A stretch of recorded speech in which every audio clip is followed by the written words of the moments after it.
kind of gave me rose tinted glasses as I was as I was reading the essays.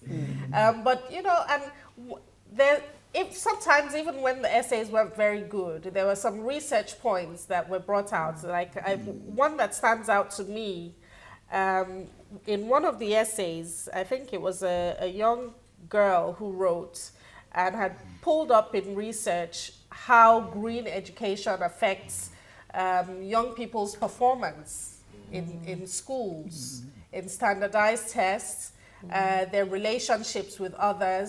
And it's something that I'd never really thought about. And I even had to Google it to make sure that this was like real Good research research. facts. And it was. And it goes to show that, you know, you're doing more than changing our environment. You're changing society because you're raising more sensitive young people. If you're sensitive to your environment, then you're sensitive to the next person who's sharing the environment with you. You know, so it was even educating for me to read the essays. So I think because I was also learning, you know, I said, okay, let me not be too hard on these kids. But Okay, because of time, one final question. 40 of them have been shortlisted for the final round. So what happens next, Doctor?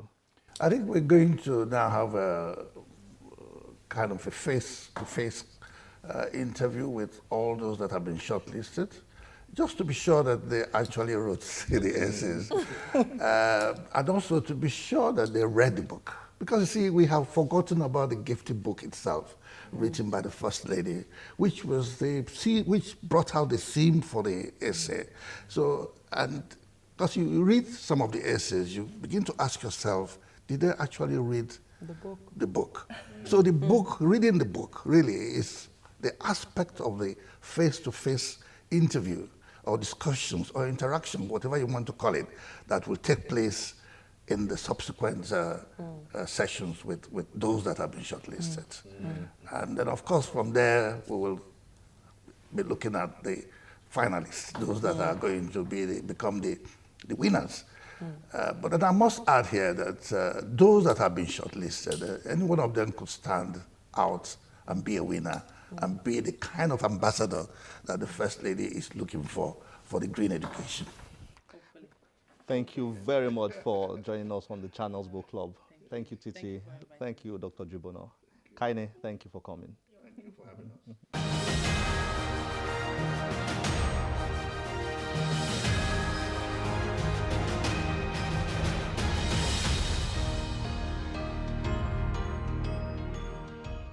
Our next guest is the author of a new book, which is one of the best I have read in a long time. His name is Martin Udogie, a former bank executive, professional accountant, and strategy consultant. Martin is a publisher of the successful newsletter called Bottom Line and a nationally syndicated radio host. His new book, titled How to Read More, provides simple steps to a lifelong habit of rewarding reading. Martin joined us to discuss more of such. Please stay tuned.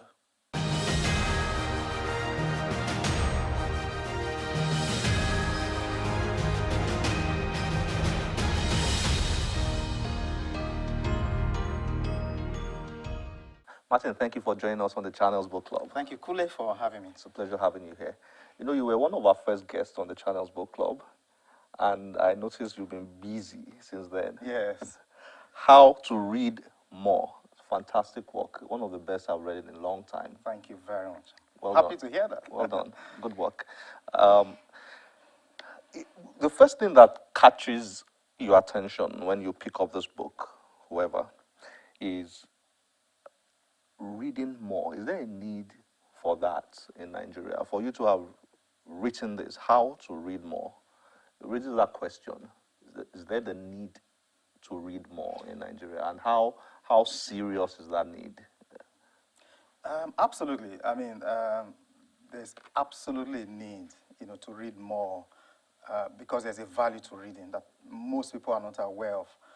But this is not just a Nigerian problem. It's almost like a global people are realizing that compared to before now, people used to read a lot more than what we're having these days. There are so many reasons, responsible. But for Nigeria specifically, I think the reading culture is abysmally low. It sounds like a relief in my ears. Are you saying Nigeria doesn't have a peculiar reading challenge? It's a global challenge, so we're not supposed to be too worried, are we? No, we should, because even though is a problem generally, when you come to Nigeria, it is even more so. It's a bigger problem in It's Nigeria. It's a major issue, major problem in Nigeria, and you see the ramification of that, in the wide performances, in just across everywhere. You listen to people speak, the way they speak, the way they analyze issues, it's just lack of depth. There's no structure to what they are saying, and when you talk to people, when you listen to people who read, you see the evidence in the way they speak, their confidence level, the way they look at issues, and also the way they write. Okay, that takes me to something you wrote in here about you graduated with a first-class degree, and then after you left school, there was a 10-year period you didn't pick up one book to read. And you spoke about how that impacted on your life, and then how you suddenly realized the importance of reading, and then you started reading again, and your life changed. Can you share a bit of that? Because I found that very interesting. Yes, you're right. And that's the problem, because, just like so many of us, I erroneously associated reading with school. Okay, and that was my problem. I'm sure many people have that problem. So you are in school, you are doing intense study, where you read for hours at a stretch. Okay, now that's what you do in school. Well, as I say in this book, when you leave school, you're supposed to read. And so there's a way you read that you find pleasurable and you enjoy. Now, to come back to that story, yes, for about 10 years, I was working in a bank, and my thinking was that I'm working, so I'm not reading, okay? And for 10 years, I didn't read until I changed career, and I went to work for a top management consulting firm. And the first thing that happened to me on the very first day I resumed, I was given a book to read, and that book was 7 Habits of Highly Effective People. Stephen Covey, excuse me. It completely changed my life, because it just opened up the floodgates. And what I also noticed in that environment was that I was seeing people who spoke very well, seeing people who were very, very articulate, who wore their confidence on their sleeves, client listened. I was looking at these people. What makes these people different? And I later found out that these people read. Now, to go back to my first job in Citibank, okay? Now, there's this, I remember this story very well, though I didn't tell it in the book. There's a gentleman called Ade Ayemi. I remember so clearly now.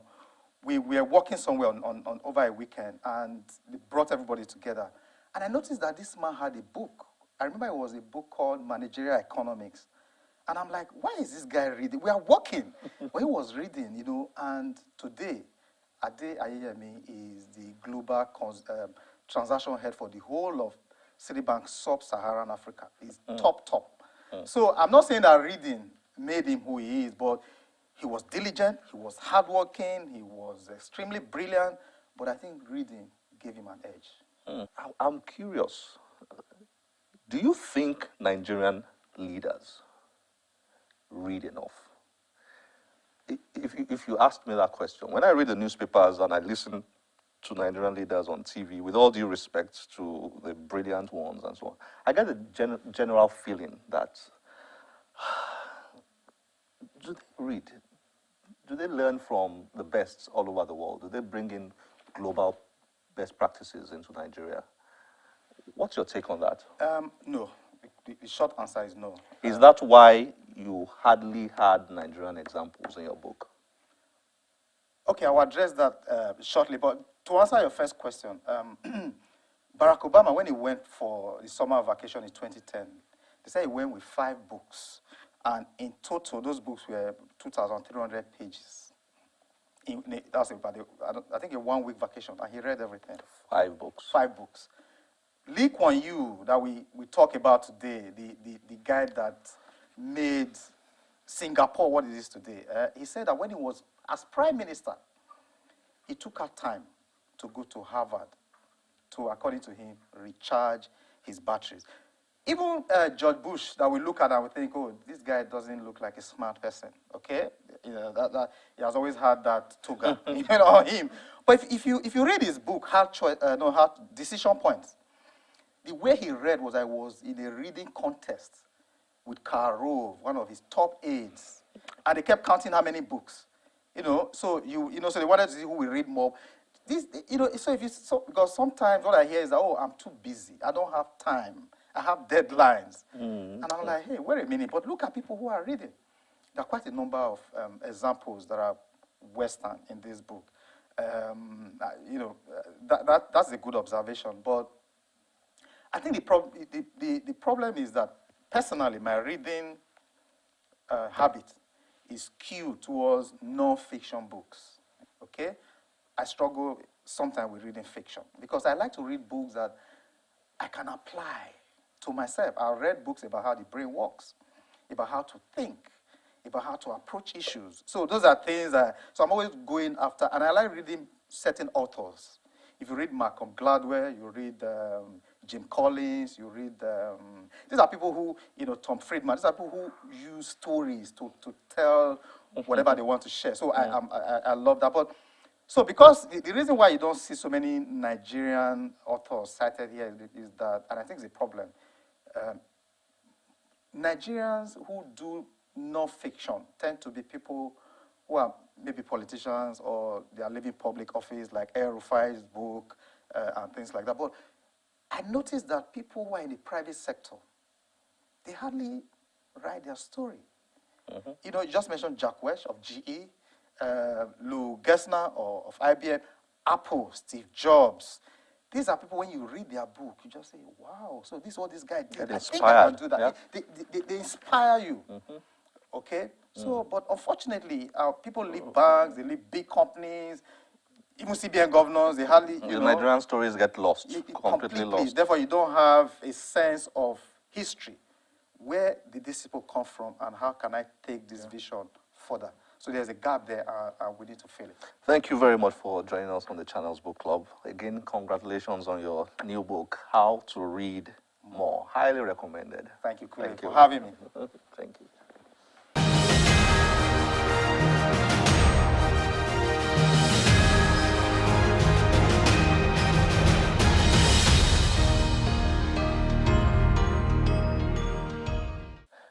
I recommend you get yourself a copy of How to Read More. It's a book you will enjoy reading.